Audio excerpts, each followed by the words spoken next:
Alright, in this video we're going to do two equations that we're going to solve by the quadratic formula. So again, I'm going to show you where it is on the formula sheet.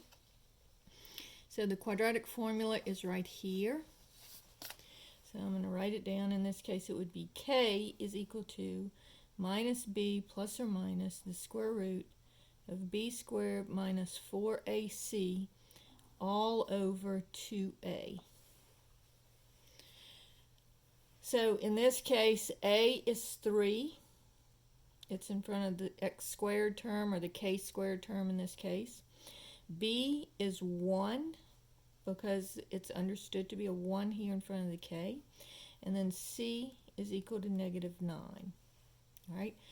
So negative b means the opposite of 1 would be negative 1, plus or minus the square root of b squared, 1 squared, minus 4 times a, which is 3, times negative 9, which is c, all over 2 times 3.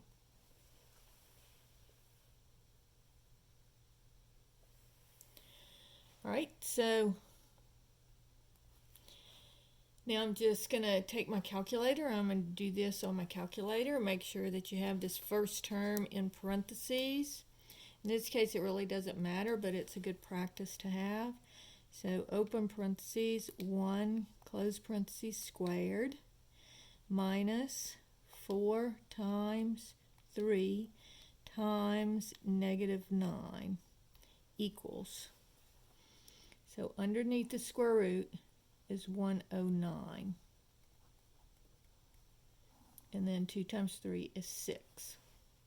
So now we're going to check 109 to see if 4, 9, or 25 will go into it.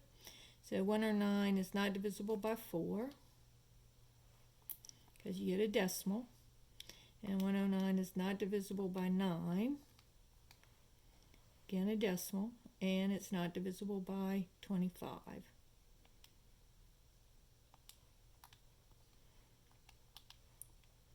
And so this is as simple as it can get, so that is your final answer.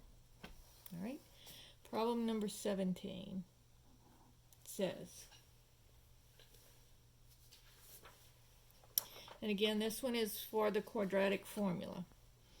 So it's 5x squared minus 2x plus 7 equals 0. So here, a is 5, b is negative 2, and c is 7. So here you're going to have x is equal to, and again write down the quadratic formula.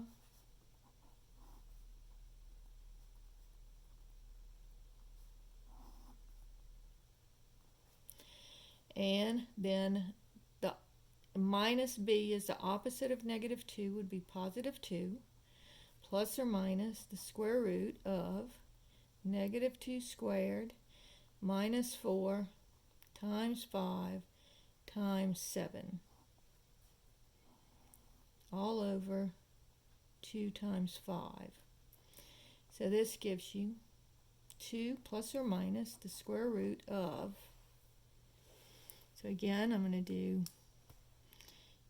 open parentheses, negative 2, close parentheses, squared, minus 4 times 5 times 7 equals negative 136 divided by 10.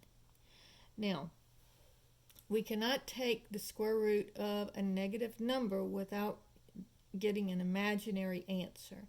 We haven't really worked with imaginary numbers here, so this is not a real answer. It's not a real number. It's an imaginary number or a complex number.